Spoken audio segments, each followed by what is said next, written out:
Hello दोस्तों, आल्द्रू academy में आप सभी का एक बार फिर से बहुत बहुत स्वागत है।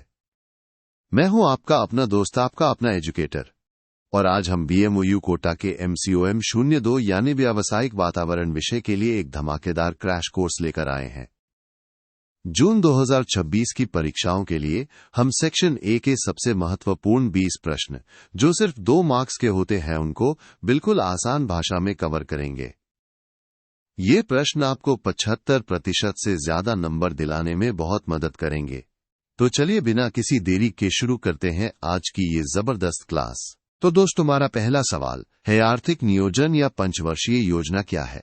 इसके उद्देश्य और महत्व बताइए। और आप देख सकते हैं प्रश्न कितनी बार रिपीट हुआ है।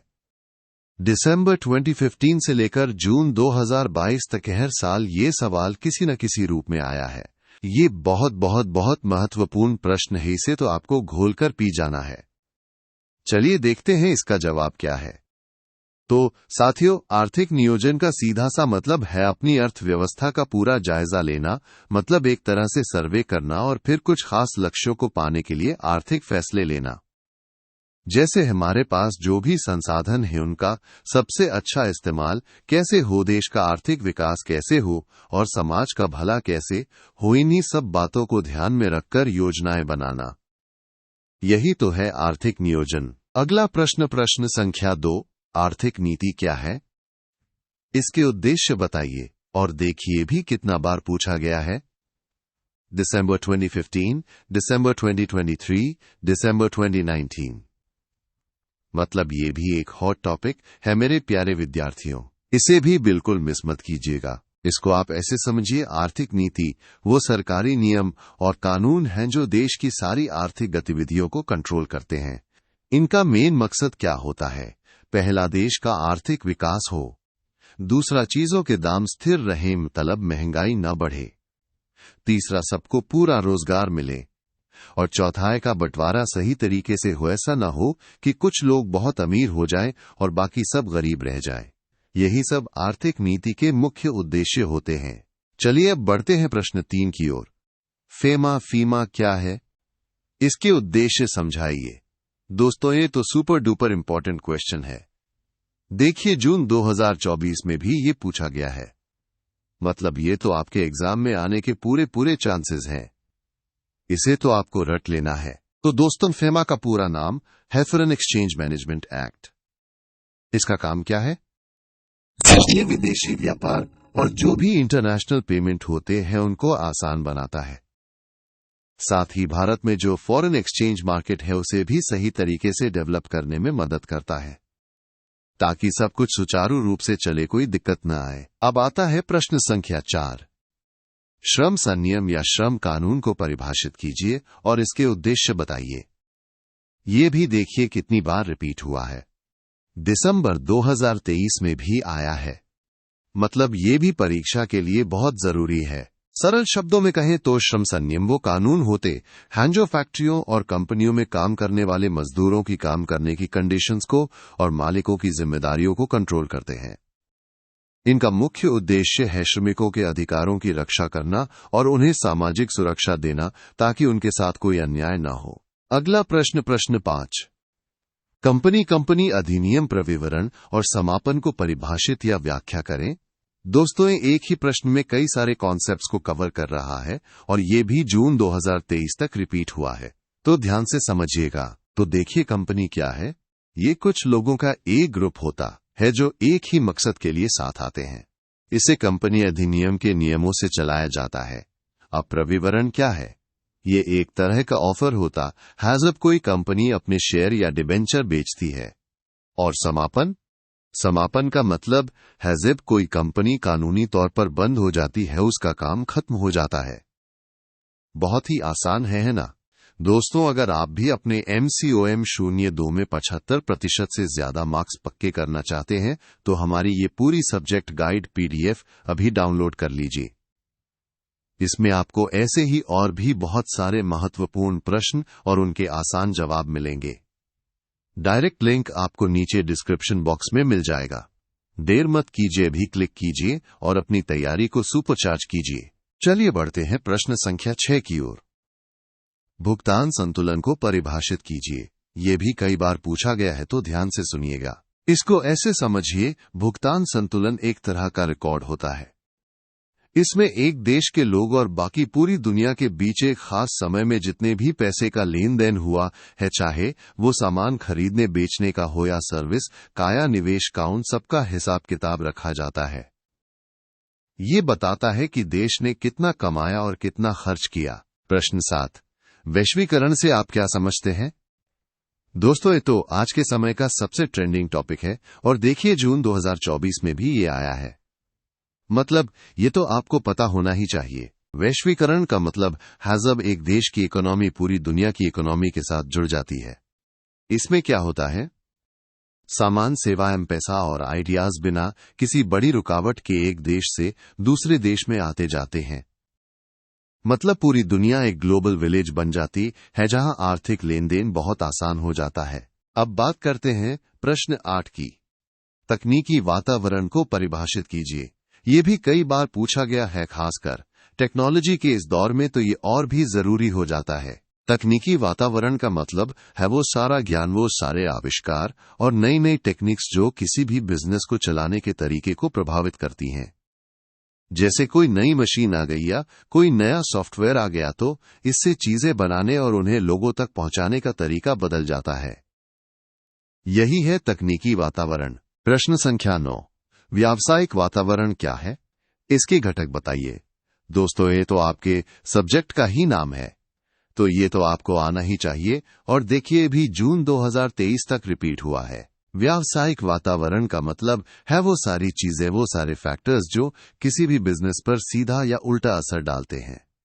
इसमें क्या क्या आता है? आर्थिक चीजें जैसे देश की इकोनॉमी कैसी है, सामाजिक चीजें जैसे लोगों का रहन सहन, उनकी पसंद, राजनीतिक चीजें मतलब सरकार की नीतियां, तकनीकी बदलाव और प्राकृतिक चीजें भी जैसे मौसम या प्राकृतिक आपदाएं। ये सब मिलकर व्यावसायिक वातावरण बनाते हैं। अब आता है प्रश्न 10, सांस्कृतिक वातावरण या संस्कृति को परिभाषित कीजिए। ये भी कई बार पूछा गया है, तो इसे भी ध्यान से समझिएगा। सांस्कृतिक वातावरण का मतलब है किसी भी जगह के लोगों के रीति रिवाज, उनकी परंपराएं, वो क्या खाते हैं, क्या पहनते हैं, उनके क्या मूल्य हैं, उनकी लाइफस्टाइल कैसी है। ये सब मिलकर उस जगह की संस्कृति बनाते हैं, और ये चीजें बिजनेस पर भी बहुत असर डालती हैं। जैसे अगर कहीं लोग शाकाहारी हैं, तो वहां मांसाहारी प्रोडक्ट्स का बिजनेस कम चलेगा। चलिए अब देखते हैं प्रश्न 11, प्रतियोगिता अधिनियम 2002 क्या है? इसके तत्व या अधिकार बताइए। ये भी जून 2023 तक रिपीट हुआ है, तो ये भी एक महत्वपूर्ण सवाल है। प्रतियोगिता अधिनियम 2002 का मकसद है मार्केट में अच्छी कंपटीशन को बढ़ावा देना। ये उन गलत तरीकों को रोकता है जिनसे कोई कंपनी अपनी मनमानी करती है और ग्राहकों के हितों की रक्षा करता है। इसके तहत सरकार जांच कर सकती है, और अगर कोई कंपनी गलत कर रही है तो उसे बांटने तक का आदेश दे सकती है। अगला प्रश्न 12, विदेशी विनियोग को परिभाषित कीजिए। ये भी कई बार एग्जाम्स में देखा गया है। विदेशी विनियोग का मतलब है जब एक देश के लोग या कंपनियां दूसरे देश में पैसा लगाते हैं ताकि उन्हें फायदा हो। इसमें सिर्फ पैसा ही नहीं, बल्कि मशीनें, नई टेक्नोलॉजी और फॉरेन करेंसी भी शामिल हो सकती है। ये एक तरह से इंटरनेशनल इन्वेस्टमेंट है। अब आता है प्रश्न 13, आर्थिक सुधार से आप क्या समझते हैं? ये भी जून 2023 तक पूछा गया है, तो इसे भी अच्छे से समझ लीजिए। आर्थिक सुधार का मतलब है वो सरकारी नीतियां जो देश की इकोनॉमी को और बेहतर बनाने के लिए लाई जाती हैं।